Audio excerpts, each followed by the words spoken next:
You're thinking, but what if there was a simple way to better understand what you're feeling? If you've been questioning whether what you're experiencing is postpartum depression but don't know where to start, how do you get clarity?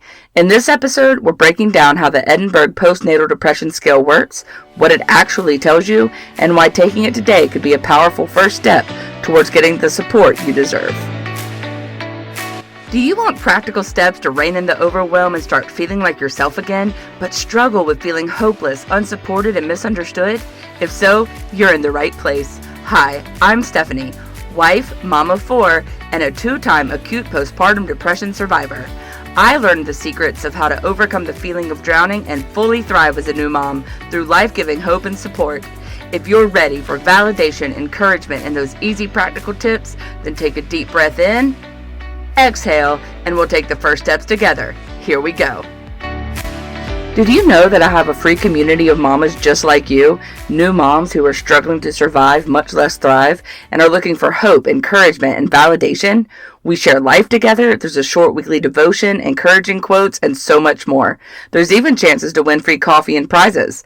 Come join us at bit.ly/PPD support group. I still remember sitting in those waiting rooms after having my first babies, just staring down at the Edinburgh Postnatal Depression Scale. You know the form I'm talking about, the one with all the questions about how you've been feeling emotionally over the past week. Every time they handed it to me, my stomach would just drop, because deep down, I already knew something wasn't right. I wasn't filling it out wondering what my score would be. I was filling it out hoping somehow my score wouldn't confirm what I already knew I was experiencing. I would read through questions about feeling overwhelmed, anxious, sad, or unable to cope, and it felt like someone had secretly been watching my life. The answers were painfully obvious, but writing them down made them feel real. Part of me wanted the questionnaire to tell me I was fine, and part of me was terrified that it wouldn't. I remember circling answers and wondering, what happens if my score is high? What will people think? Does this mean I'm a bad mom? Does this mean something is seriously wrong with me? Or worse, could somehow they take my baby away from me if I answer these too honestly? Those forms felt petrifying because they forced me to look honestly at how much I was struggling. Fast forward years later to after having my 4th baby, Koa. Now, don't get me wrong, his birth came with its own set of challenges because he spent 6 weeks in the NICU, and any parent who has had a baby in the NICU knows how emotionally and stressful that experience can be. But something was different this time. When they handed me the Edinburgh questionnaire at my OB appointment and later at the pediatrician's office, I wasn't nervous. In fact, I was kind of excited. For the first time in my life, I could honestly answer the questions and realize that I was okay. Even with the baby in the NICU, even with sleepless nights because of the other 3 I had at home, even with all the normal stress that comes with having a newborn, I wasn't drowning in postpartum depression. I wasn't battling the terrifying thoughts and crushing hopelessness I had experienced before. And as I worked through the questions, I felt overwhelming gratitude. This same questionnaire that once confirmed how much I was struggling was now showing me how far I had come. It was one of those moments where I realized healing is real. Not perfect, not problem-free, but real. And that questionnaire helped me see it. The truth is, whether your score is low or high, the Edinburgh Postnatal Depression Scale isn't just another piece of paperwork they hand you at an appointment. It's one of the most important screening tools we have for identifying postpartum depression and postpartum anxiety early. So today, let's talk about exactly how the Edinburgh Scale works, what your score means, and why every postpartum mom should take it seriously. So what is it really? It's one of the most important tools in postpartum mental health, and it's called the Edinburgh Postnatal Depression Scale, or EPDS. It's not a diagnosis, it's not a label, it's just a screening tool. Its purpose is simple, to help identify whether what you're feeling might be more than just new mom exhaustion. Many women struggle silently because they assume what they're experiencing is normal, or they don't know there's a way to measure it. Maybe you've been feeling overwhelmed, anxious, or emotionally numb, but you keep telling yourself, oh, I'm just tired, this is probably normal postpartum stuff. Other moms probably feel like this too. So you brush it off. But the EPDS exists to help you pause and honestly check in with yourself. Not to judge you, but to give clarity. Think of it this way. This is a check-in, not a judgment. It's simply a way to better understand what support you may need. So how does it work in simple terms? The EPDS is a short questionnaire, usually 10 questions, that ask about how you've been feeling over the past week to 2 weeks. It looks at things like mood, anxiety, sleep, enjoyment, emotional distress, and thought patterns. Each answer is scored, and the total gives healthcare providers a clearer picture of your emotional well-being. It's not complicated, and that's the point, because when you're in postpartum depression, even simple clarity can feel grounding. Maybe you've been wondering, is this just hard motherhood or something more? This scale helps translate what feels confusing internally into something more understandable externally, and it gives language to what you may have not been able to name. If I can name it, I can get support for it. Clarity is often the first step towards healing. So why many moms avoid taking it and why that matters? A lot of moms intentionally avoid screening tools like this, not because they don't care, but because, like me, they're afraid of what the answers might mean. Common thoughts include, what if something is wrong with me? What if I'm not a good mom? What if this confirms my worst fear? And I've even heard, what if something happens and they take my baby from me? But avoiding clarity doesn't change what you're feeling. It just delays support. And postpartum depression often gets heavier when it goes unaddressed.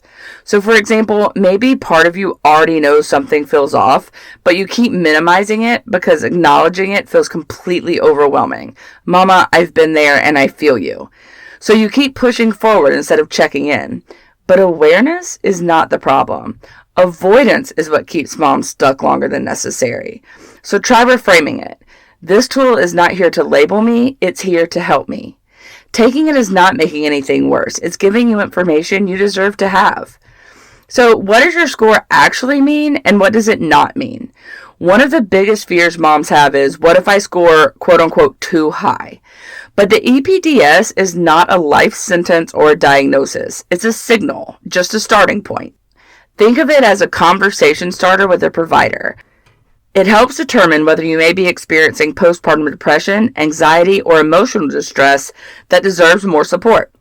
So maybe you take it and realize your answers reflect more struggle than you expected. That doesn't mean you failed. It means you've been carrying more than you should have to carry alone. And now there's a clearer path forward to help. This score is information, not your identity. You are not your number. You're a mom who deserves support. So why you should take it now, not when things get worse. Many moms delay seeking help because they think it's not bad enough yet. I'll wait and see if it gets better. And other people may need more help than I do. But here's the thing. I did that too, even after my second baby was born. Even when I knew I was experiencing what I had experienced the first time around again. And I still waited until it was almost too late. But postpartum depression doesn't always announce itself loudly at the beginning like it did for me the first time around. Sometimes it builds more slowly, like after my second delivery. And early awareness can make recovery easier and faster.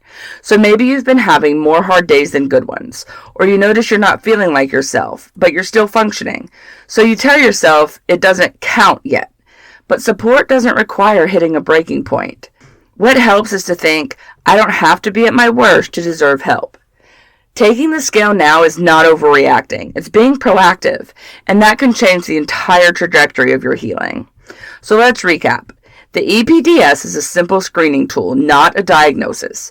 It helps translate feelings into clarity and awareness. Avoiding it can delay support even when you're already struggling. Your score is information, not your identity. You don't have to wait until things get worse to take it, and knowledge is not the problem. Silence is. If you're wondering whether what you're feeling is normal or something more, this is your gentle invitation. Don't stay in uncertainty. Clarity brings options. Awareness opens doors. And support becomes possible when you name what's really going on. You deserve answers, Mama, and you deserve help that meets you where you are. There is hope, and I am living proof of that. Don't forget to join my free Facebook group for even more support at bit.ly/PPD support group. If this episode is triggering for you and you feel you need additional help to process your thoughts or feelings, please call or text the Postpartum Support International Hotline at 1-800-944-4773 or visit them online at postpartum.net. Hi, I hope you enjoyed today's episode of my mom's show. If so, would you take 30 seconds and share it with a mom friend who may be struggling to feel like herself and is in need of some encouragement today? Also, please leave a quick review for the show on Apple Podcasts. It blesses my mom's heart to know this podcast is helping you. Okay, time to go change a diaper and do the school run. I'll meet you back in a few days for another episode. Take care.